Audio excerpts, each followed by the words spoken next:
En nuestro viernes de filosofía. Agradecemos, como siempre, a la doctora Laura Campos.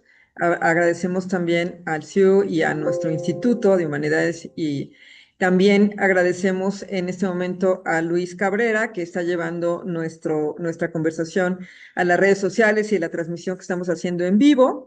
Y bueno, pues es un gusto saludar a nuestro invitado el día de hoy, al doctor Alberto Ruiz Méndez. Bienvenido a nuestra Universidad Autónoma del Estado de Morelos, Alberto. Tal, ¿cómo estás? Sente, muchas gracias por la invitación y a todas las instituciones que respaldan este ciclo de conferencias. Estoy muy contento de estar aquí con ustedes. Ya me parece que es la segunda vez. Entonces, Ya. bueno, siempre muy contento y muy agradecido de estar compartiendo con su comunidad. Así es la segunda vez que te tenemos. Es un privilegio y un gusto tenerte por segunda ocasión, Alberto, y pues espero que no sean las únicas. Bueno, me voy a permitir, antes de que inicies con tu ponencia, leer parte del trabajo que realizas. Bueno, como mencioné, el día de hoy está con nosotros el doctor Alberto Ruiz Méndez. Él es doctor en filosofía, profesor investigador en el Centro de Investigación para la Comunicación Aplicada de la Facultad de Comunicación en la Universidad de Anáhuac, México. Es profesor del Departamento de Filosofía, SUAIEDET, Facultad de Filosofía y Letras de la UNAM, nivel candidato en el Sistema Nacional de Investigadores e Investigadores del CECITI y coordinador de proyecto de investigación Narrativas Democráticas, avalado por la UNAM. Entre sus más recientes publicaciones se encuentra el capítulo ¿Quién es el enemigo del pueblo? Construcción performativa y representación visual a través de la IA del otro en la comunicación política del discurso presidencial mexicano. Y el artículo Tiempo de polarización, una mirada a la crisis de la democracia a través de la comunicación política populista en la revista Sintaxis. Sus líneas de investigación versan sobre democracia, comunicación política, polarización, posverdad y populismo. Invitamos entonces a quienes nos escuchan, pues a conversar, a iniciar esta conversación, a dejar sus preguntas y a tener un diálogo. Adelante, Alberto, pues mucho gusto, te escuchamos. Gracias, muchas gracias nuevamente por la invitación y voy a compartir con ustedes algunas reflexiones que he estado haciendo a lo largo de los últimos años y trataré de conjugar diferentes preocupaciones acerca de la democracia y la polarización que vivimos en nuestro mundo contemporáneo. Para tratar de ser lo más justo posible con el tiempo que tenemos, me voy a permitir leer lo que quiero compartir el día de hoy con ustedes, al mismo tiempo de ir pasando la presentación. Entonces voy a comenzar. La introducción de las tecnologías digitales y la inteligencia artificial en los medios de comunicación ha transformado su dinámica y nuestra relación con ellos de una forma que poco a poco vamos comprendiendo y explicando. Uno de los principales cambios que se han dado en el marco de la comunicación digital es el rol de las audiencias. Mientras que con la prensa, radio y televisión las audiencias se concebían como pasivas, pues únicamente recibían información, en la lógica digital de la comunicación, aquellas se conciben como activas, al presentarse la posibilidad de creación y difusión de sus propios contenidos. Esta característica de la comunicación contemporánea ha impactado el significado y la práctica de nuestros lazos sociales, de los símbolos culturales y, por supuesto, ha transformado la dinámica política de nuestras democracias. En esta oportunidad, quiero compartir con ustedes las consecuencias negativas que tiene en nuestros lazos sociales y para la democracia la dinámica de la duda mediática producto de las tecnologías digitales y uno de sus efectos, la polarización afectiva. Entonces, el primer tema que quiero compartir con ustedes es el de la duda mediática. Comencemos con el contexto comunicacional. Todos sabemos que la tecnología digital ha venido a cambiar gran parte de lo que somos los seres humanos, nuestras costumbres, actividades, y se puede decir que nuestra visión del mundo no es la misma que cuando teníamos que esperar un telegrama, una carta o una llamada telefónica. Una prueba de la forma en que la comunicación digital nos ha cambiado como seres humanos es que en 2024 el diccionario Oxford escogió brain rot como la palabra del año. Traducida como podredumbre cerebral, se refiere al deterioro del estado mental o intelectual de una persona, visto especialmente como resultado del consumo excesivo de material considerado banal o poco desafiante. Esta palabra refleja las preocupaciones de la sociedad sobre los posibles impactos del uso prolongado de la tecnología digital para consumir contenidos irrelevantes, acríticos y de baja calidad. Esta economía de la atención, como la llamó el economista Herbert Alex Simon, hace que se vuelva más difícil mantenerse enfocado en actividades que requieren concentración, como leer un libro o incluso ver una película, debido a que estamos recibiendo recordatorios, notificaciones y empujoncitos constantes mediante dispositivos electrónicos que entregan información en masa y a menudo cortada en pequeños espasmos de texto, video o meme. Esta situación tiende a desplazar la atención profunda hacia una forma de hiperatención, es decir, una atención dispersa que cambia rápidamente el foco entre diferentes actividades y fuentes de información. En una sociedad abierta a la producción y distribución del conocimiento y la información, es relativamente fácil que cualquiera pueda deliberadamente distribuir información falsa. En consecuencia, a la par de un contenido promotor de la democracia y el bien común, en las redes sociales digitales, en la comunicación digital, se fue desarrollando un fenómeno que trastocó nuestra comunicación y que yo llamo de duda mediática. De manera general, la duda mediática, o como se conoce en la literatura científica, la posverdad, es un adjetivo que describe una situación en la que nuestras creencias y emociones definen nuestra opinión más que los hechos objetivos, o como lo describiera el filósofo Lee McIntyre, en la posverdad, nuestra comprensión e interpretación de los hechos está subordinada a nuestro punto de vista político. Un ejemplo reciente de este síntoma de nuestra época es el anuncio hecho por Meta a través de su CEO Mark Zuckerberg que eliminaría el fact-checking de las plataformas. Esto implica que, en principio, sus redes sociales le están dando prioridad a la libertad de expresión, pues al quitar a los verificadores, cualquiera puede publicar todo tipo de información, opiniones o datos sobre cualquier cosa. Su apuesta fue darle poder a la gente a través de las notas de la comunidad, lo que significa dejar en manos del usuario que lo desee la capacidad de verificar si una publicación es verdadera o no. ¿Cuál es el problema con esto? Pues que si en este momento yo publicara un post afirmando que una figura pública ha muerto o ha hecho algo indeseable, sí, seguramente la bajaría. Pero en lo que eso pasa, es muy probable que ese post se hubiera viralizado y tenido consecuencias en el mundo real, pues está documentado que el proceso para bajar una nota falsa suele tardar más de 11 horas, tiempo suficiente para que el contenido engañoso o falso circule libremente por la red entre millones de personas. Para Zuckerberg, la medida significa no solo un ahorro inmediato de miles de millones de dólares que ya no se gastarán en moderación de contenidos, sino también un potencial aumento en las ganancias a través de la intensificación de los enfrentamientos políticos que generan engagement en las redes sociales. El efecto previsible de esta medida es una mayor permeabilidad de la red a la circulación de desinformación y discursos de odio. Por este tipo de situaciones, la regulación de los medios digitales se ha convertido en uno de los temas más urgentes del debate público, pues implica grandes transformaciones de la política y las interacciones sociales en la era de la comunicación digital. Así, cuando Zuckerberg anuncia su nueva postura respecto a la relajación de las políticas de moderación de contenido y critica abiertamente los esfuerzos de los gobiernos por responsabilizar a las plataformas, nos está diciendo que la regulación del contenido en línea se considera una amenaza.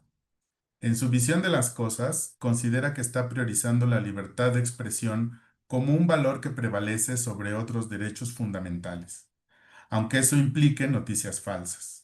lo que nos lleva a un debate sobre el significado de la libertad de expresión y sus límites. ¿Es libertad de expresión si mi opinión tiene el potencial de dañar a alguien, de limitar derechos y libertades? ¿Tener derecho a opinar es lo mismo que tener derecho a mi interpretación de los hechos o a mis hechos? De tal suerte que, en tiempos de la duda mediática, todo enunciado entra en un estado de incertidumbre, es decir, nos es casi imposible confiar en la verosimilitud de lo que leemos o de lo que vemos en el mundo digital. Y esto es así porque, por un lado, las tecnologías digitales de la información han roto el vínculo entre lo verdadero y lo verosímil. Y, por otro lado, nuestra capacidad de certidumbre nos impide una reflexión crítica sobre esta dinámica. En el primer aspecto, las deepfakes abren un nuevo campo de problemas sociales porque nos llevan a cuestionar el criterio de verdad de nuestra sociedad actual, la imagen. Mientras que, con relación a nuestra necesidad de certidumbre, a pesar de sus probados efectos negativos, las burbujas informativas funcionan como mapas para ofrecernos una interpretación segura de los acontecimientos polémicos. Como efecto de la duda mediática, la comunicación pública está atravesada por un estado de cosas donde las audiencias deben poner en tela de juicio la verosimilitud de cualquier video, imagen, audio o texto.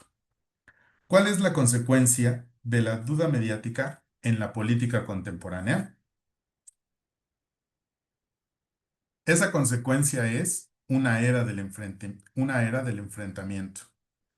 En el libro La Era del Enfrentamiento, el periodista Christian Salmon nos recuerda que, en la época de los grandes relatos o ideologías, el lenguaje, además de un valor referencial, es decir, que se refería a hechos concretos y verificables, tenía un valor agregado al ser enunciado por un líder, por el presidente, el sacerdote, la radio o el presentador de noticias, pues estas eran figuras revestidas por un halo de autoridad o valor moral. Sin embargo, hoy en día el proceso de comunicación ya no es autoral, sino viral. Es decir, se valida a través de un régimen de veridicción. La verdad es lo que atrae más pares de ojos. Debido a la gran cantidad de información que se genera hoy en día a través de todos los medios de comunicación digitales y análogos, el criterio de verdad es la cantidad de reproducciones, de likes, de shares o replies, donde solo quien tenga un alcance mayor dentro de la comunicación digital tendrá el poder de crear una verdad e incluso imponerla a otros. En el marco de una situación de incertidumbre, de duda mediática, el relato político tiene que demostrar que sus promesas son las únicas adecuadas para corregir el rumbo. El reto da inicio entonces a una era del enfrentamiento, pues diferentes discursos políticos se enfrentarán para hacernos creer que ellos tienen la verdad y las soluciones. En este contexto, para el periodista francés, la comunicación política tiene como punto de partida la provocación. El buen político, entre comillas, sabe que en un estado de duda mediática, la distinción entre realidad y ficción ya no es una cuestión de conocimiento y experiencia. Esa distinción se construye con base en la amplitud y magnificación que su relato tenga en contraste con otros relatos. Lo que importa no es explicar la realidad a partir de datos, cifras o estadísticas que permitan el diálogo y el consenso.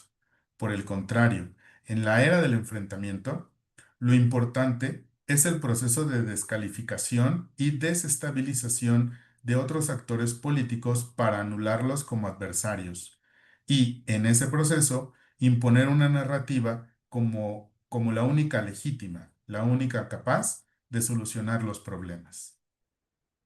En este contexto, la comunicación política se ve reducida a la comunicación de soluciones ejecutivas personalizadas, es decir, un estilo de comunicación política que busca transmitir una certeza, una solución, una verdad, aunque ésta no se adecue a los hechos. La comunicación política contemporánea, entonces, es una forma de comunicación que aprovecha todas aquellas tendencias negativas para decirnos, no te preocupes, yo tengo la solución, no tienes que escuchar a nadie más, yo te voy a decir la verdad. En el contexto actual, la legitimidad de la comunicación política ejecutiva está justo en la falta de consenso, en la desinformación, está en el vacío que han dejado los relatos que unificaban a la sociedad. Así las cosas, en la era del enfrentamiento, el político entiende que ya no se trata de ganar legitimidad a través del ejercicio eficaz de la gobernanza. La verdadera batalla se da en las pantallas de nuestros ordenadores y nuestros teléfonos móviles, y por armas, no ya aviones y tanques, sino historias, imágenes o metáforas en las redes sociales. Es una guerra que moviliza imágenes y palabras para fines de persuasión o de fascinación.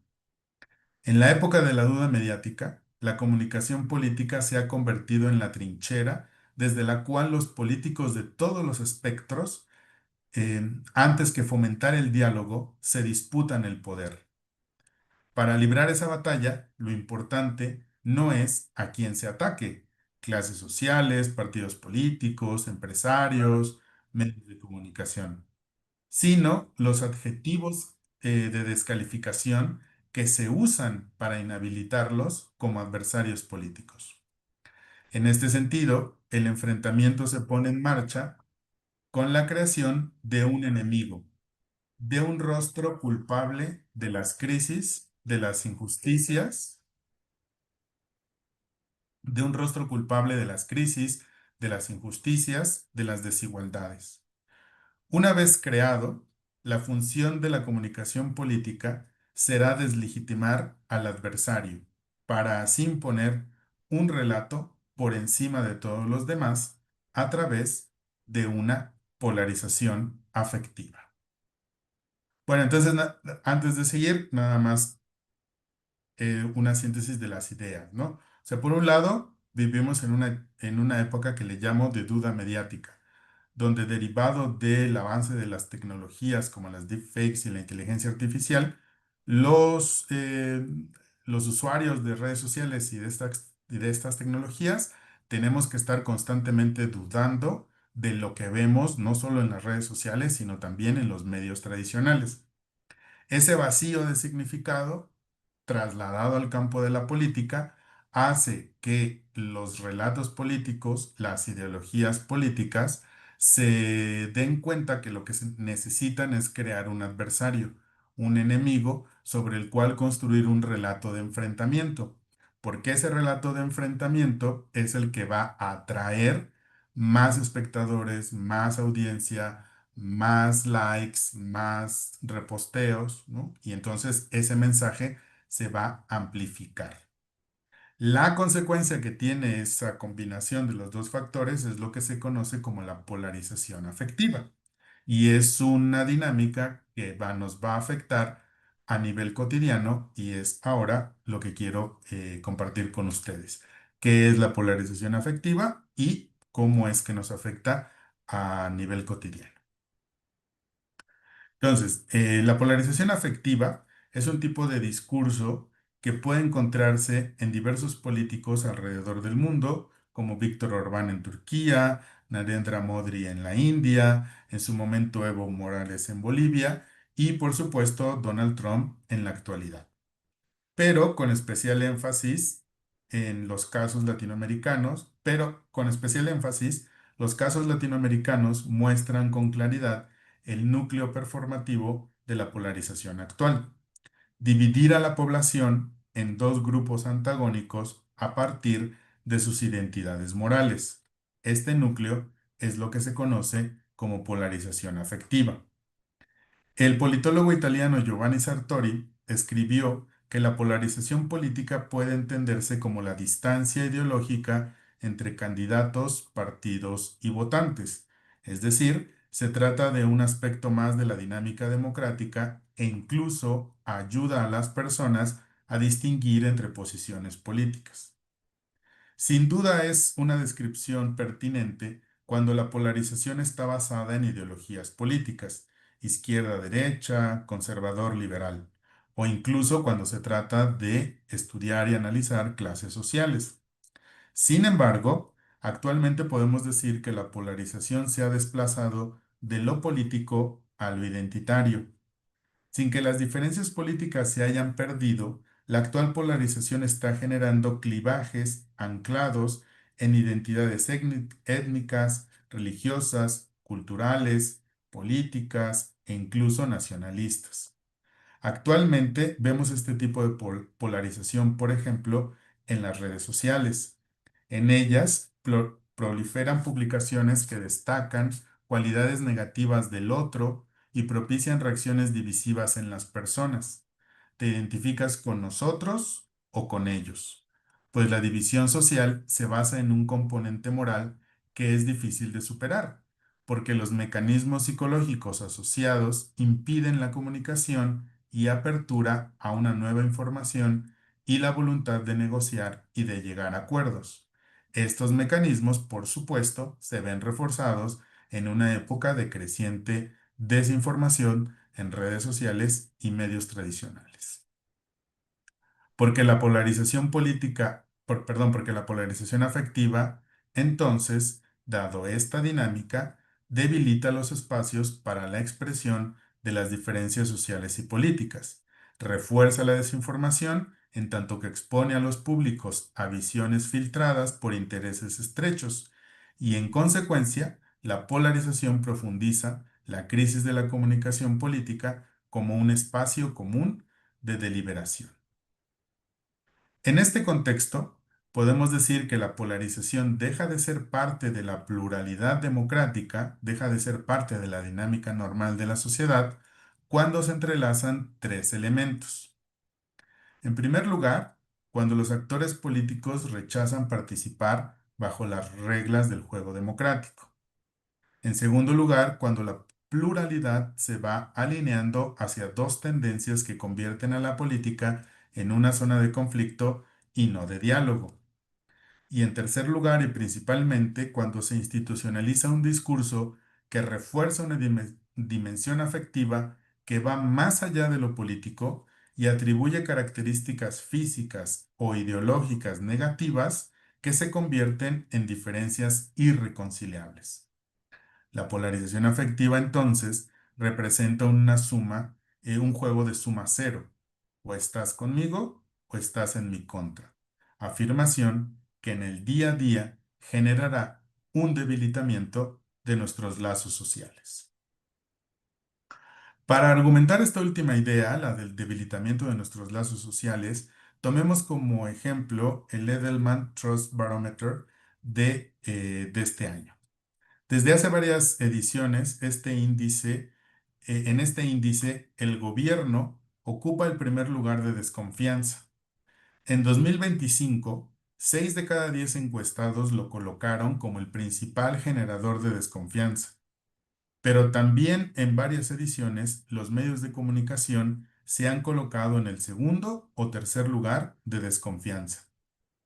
Tomando en cuenta el ecosistema digital, que describí en la primera parte, caracterizado por la duda mediática, debemos preguntarnos por qué las personas no se sienten identificadas o proclives a confiar tanto en los medios de comunicación como en nuestros gobernantes. ¿Será que a pesar de la proliferación de noticias falsas en redes sociales, las noticias falsas reflejan emociones ausentes en los medios tradicionales? Pero la dimensión que puede resultar más preocupante de la polarización y la desconfianza es el impacto de esta en el día a día de las personas. Según este barómetro, y en esta edición del 2025, casi la mitad de los encuestados desconfía de los ciudadanos de su país y de la gente de su comunidad. Para el 65% de los encuestados, el efecto más grave de la desconfianza es la violencia en las calles. La educación, por su parte, no parece ser la solución, ya que casi 3 de cada 4 piensan que la falta de civismo y de respeto mutuo es el problema más grave de nuestras sociedades. Con relación a la convivencia entre personas con ideas opuestas, la encuesta muestra que apenas 3 de cada 10 ayudarían a otra con la que no estuvieran de acuerdo, y solo 2 de cada 10 estarían dispuestas a vivir en el mismo vecindario. Pero quizá el dato más preocupante es que el 60% está de acuerdo con la siguiente afirmación: nuestro país está más dividido hoy que antes. Sobre el informe de este año, destaco dos datos. El primero es el aumento de más del 10% en el temor a que los líderes políticos, empresarios y periodistas nos mientan. La percepción de la gente es que estos actores deliberadamente van a mentir o exagerar para confundirnos. Y el otro dato preocupante es el aumento de 10 puntos en el miedo a ser discriminados, víctimas de prejuicio o de racismo. Con un 63% de respuestas afirmativas, ese número es el más alto porcentaje que ha arrojado la encuesta desde que inició. Y como podemos ver en la gráfica, en un lapso menor a 5 años, en 15 de 28 países hubo un aumento de 2 dígitos. Así las cosas, los diferentes ejes problemáticos que les he presentado parecen ser el caldo de cultivo perfecto para que la comunicación contemporánea se encuentre frente a un dilema de época. ¿Cómo restaurar los lazos de confianza a través de la comunicación, a través de la política? O, para decirlo en términos políticos, ¿cómo crear un modelo de democracia en el que las personas e instituciones se conecten, colaboren y emprendan para defender y fortalecer el espacio cívico, superando las restricciones a las libertades fundamentales y superando la polarización afectiva? Pero entonces, y dado todo este marco problemático, ¿cómo aprendí a dejar de preocuparme y amar el algoritmo? Esta frase, que por supuesto hace referencia a la película de Stanley Kubrick, viene a colación porque con esta frase intento pensar eh, de qué manera o cuál es el mecanismo por el cual las personas caemos, quizás sin quererlo, en esta dinámica de la duda mediática y de la polarización afectiva, a pesar de todos los problemas que están asociados a ella y que son, pues, los que acabo de exponer, ¿no? Entonces, un poco lo que quiere decir esta frase es eso, o sea, es tratar de pensar de qué manera, a pesar de sus efectos negativos, estas dinámicas están tan enraizadas en nuestra sociedad actual. Entonces, un poco, y que ya es el último apartado que voy a compartir con ustedes, tiene esta intención, ¿no? Tratar de indagar por qué estas dos dinámicas tan nocivas para nuestras democracias, la duda mediática y la polarización afectiva, están tan enraizadas. Entonces, la duda mediática es el espíritu de nuestra época, es decir, es la característica distintiva de nuestra sociedad. Pero es un espíritu paradójico, pues sus ventajas al mismo tiempo nos han llevado a una crisis de la democracia y de los lazos sociales. En este sentido, y enfocado en el ámbito de la política, considero que la polarización afectiva es el principal problema de comunicación que nos enfrentamos hoy en día, principalmente porque, como ya lo vimos, estas divisiones que comienzan en los discursos políticos y que se esparcen en los medios tradicionales y digitales a través de burbujas informativas o de deepfakes, terminan en actitudes y valores cotidianos que generan un clima de polarización afectiva que nos lleva a desconfiar de nuestros vecinos, familiares y amigos. Pero entonces, ¿por qué son tan exitosas estas dos tendencias? Porque nuestro cerebro está construido para amar el algoritmo. La duda mediática encuentra un terreno fértil en nuestra época derivado de tres condicionamientos cognitivos de nuestro cerebro que lo orientan en la forma en la que procesamos información. Estos tres condicionamientos cognitivos son el sesgo de confirmación, el pensamiento motivado y la heurística de disponibilidad. El sesgo de confirmación nos lleva a buscar y aceptar solo aquellos datos que refuerzan nuestras creencias previas, ignorando o descartando lo que las contradice. Por ejemplo, un usuario que desconfía de las vacunas tenderá a compartir noticias falsas que, entre comillas, demuestren la peligrosidad de las vacunas. El pensamiento motivado, por su parte, consiste en razonar de manera parcial para justificar una postura emocional o identitaria, lo que refuerza narrativas políticas extremas. Un caso sería la defensa acérrima de un líder pese a pruebas de corrupción, porque admitirlo pondría en riesgo la identidad del grupo. Finalmente, la heurística de disponibilidad nos hace sobrevalorar la información más reciente o más impactante, aunque no sea representativa. Así, tras ver repetidamente en redes sociales un video aislado de violencia, una persona puede concluir que la inseguridad está fuera de control en todo el país. Estos mecanismos, al interactuar con noticias falsas, deepfakes y burbujas informativas, alimentan la polarización afectiva, la desconfianza social y entonces preferimos amar el algoritmo. De tal suerte que el pensamiento crítico y las posibilidades de fortalecer nuestras democracias se enfrentan a un clima muy adverso, sobre todo porque, a pesar de sus efectos negativos, todo parece indicar que necesitamos estas narrativas de polarización para salir de este atolladero. ¿Qué quiero decir con ello? Y ya voy terminando con estas ideas. La presencia de la polarización afectiva en las redes sociales es el primer paso para reconocer los signos de debilitamiento de nuestras democracias. La paradoja de la duda mediática es que la necesitamos para identificar aquellos discursos que amenazan con eliminar derechos y libertades. Necesitamos amar el algoritmo para entender su mecanismo antes de descalificarlo o rechazar el diálogo. Debemos exigirle el diálogo a los discursos polarizadores. Ello, por supuesto, implica una doble complejidad. Por un lado, proveer a las personas con las herramientas necesarias para no quedar atrapados en la duda mediática y, por otro lado, identificar los discursos polarizantes que motivan acciones negativas.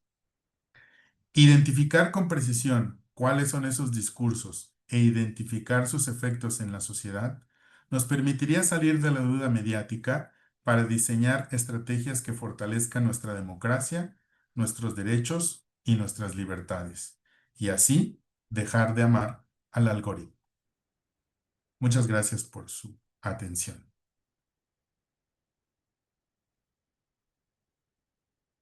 Ahí tienen mi correo por si más adelante quieren hacer algún comentario, pregunta o quieren que les comparta la presentación. Ahí pueden contactarme a través de ese correo electrónico.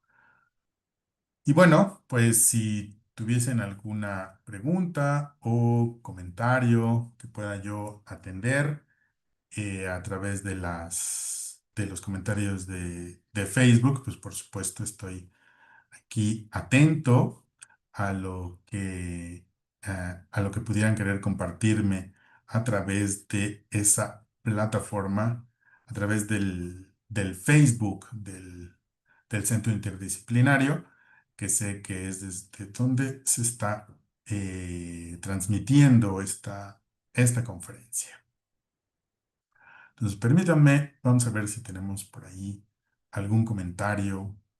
Sente, tú que andas por ahí más atento Muchas a esto. gracias, Alberto. Como siempre, pues nos dejas muchas preguntas y estoy segura que quienes están escuchando la transmisión, pues nos las van a hacer. Vamos a pedirle al maestro Luis si nos ayuda, si hay alguna pregunta de nuestros estudiantes, que no solo espero que sean de filosofía, sino que se sumen también de otras unidades. Maestro, por favor.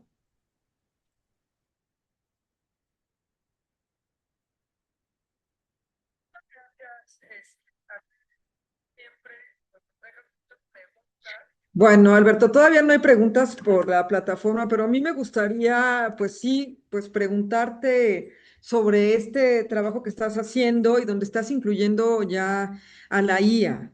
¿no? O donde ya estamos viendo que en filosofía, pues hay un estudio también, nuestras categorías se van también interrelacionando con pues, lo que está pasando con estas aplicaciones y estas inteligencias artificiales generativas y demás. ¿Hasta dónde crees que esto puede determinar pues, el futuro también de nuestros trabajos? Y hasta dónde pues estos discursos van a estar también pues más polarizados, no lo sé. Sí, bueno, por supuesto que con el tema de la inteligencia artificial hay todavía, quisiera yo decir, una ambivalencia todavía sana en el sentido de que tanto los argumentos que hay para decir que está afectando a profundidad incluso nuestras redes neuronales y nuestros lazos sociales, eh, siguen estando vigentes y siguen estando tan válidos como aquellos que nos dicen que la inteligencia artificial pues va a potenciar nuestras habilidades y nuestras capacidades, ¿no? Es decir, todavía hay una ambivalencia sana, creo que hay un poco de verdad en ambos discursos. Ahora, sin embargo, yo creo que en ese sentido hay que optar por una metodología más jovesiana y plantearnos el peor escenario posible, de tal manera que ese peor escenario posible nos permita desarrollar precauciones para no llegar justo a ese peor escenario posible, ¿no? Entonces, creo que, y esas precauciones pues van de la mano de la interdisciplinariedad. No se puede hablar de que la inteligencia artificial va a potenciar las capacidades del ser humano si no hay, por ejemplo, una regulación clara sobre su uso en cuanto a derechos de autor, por ejemplo. No se puede hablar que la inteligencia artificial va a potenciar nuestras capacidades si no hay una reflexión seria y crítica sobre de qué manera los docentes debemos integrar la inteligencia artificial en nuestra aula, ¿no?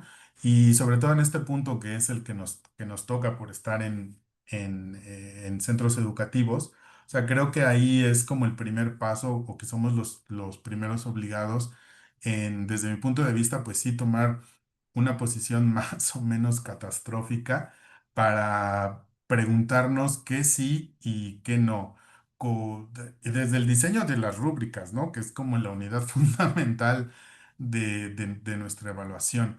Y también un poco para salir de la dinámica de polarización, pues también tener una perspectiva abierta a cómo los propios estudiantes utilizan esas herramientas, porque finalmente pues son ellos las que las están utilizando para saltarse procedimientos o para realmente hacer unas tareas o unos trabajos que, que puedan tener una mayor profundidad, ¿no?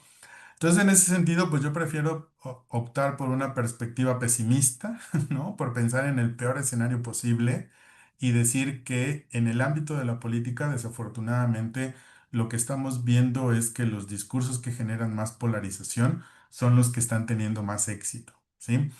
Y si bien es cierto que no podemos hablar de restringir la libertad de expresión, pues creo que sí tenemos algunos referentes muy claros de las cosas que no necesitamos o que no queremos perder, como eso, como libertad de expresión, pues para poner, si no bien un alto, sí unos límites muy claros a estos discursos, ¿no? Si es un discurso, es decir, eh, puede haber discursos que no estén de acuerdo, por ejemplo, en que parejas del mismo sexo adopten a niños o niñas, ¿no? O sea, vamos a decir que puede ser un debate que requiere de una profundidad o de unas consideraciones pues amplias y tal, ¿no? Pero bueno, ahí parte de la opinión o de los prejuicios de una persona. Pero lo que estamos viendo es que luego este tipo de discursos lo pasan a negar derechos que son aún más fundamentales, como por ejemplo el derecho a la salud a partir del color de piel o de la orientación sexual de las personas, ¿no? Entonces eso es a lo que me refiero con que sí contamos con referentes concretos para poder identificar cuándo estos discursos que polarizan pues están pasando de la raya, ¿no? Y uno puede tener su opinión sobre asuntos controversiales, como el que acabo de mencionar, Sí, pero los derechos no están sujetos a la opinión de nadie. exacto. Entonces, pues ahí hay que ser como muy combatientes en ese sentido, Ujú. ¿no? Y no llevarnos un poquito por la finta de que a lo mejor nuestras redes inmediatas pueden ser muy tolerantes o muy progresivas y que por lo tanto son cosas que ya están aceptadas, ¿no? Claro, También un poco hay que cuestionar nuestros propios sesgos y poner en tela de juicio el hecho de que si bien es cierto, las democracias han ido aumentando sus derechos y libertades, pues estos siempre están en peligro. exactamente.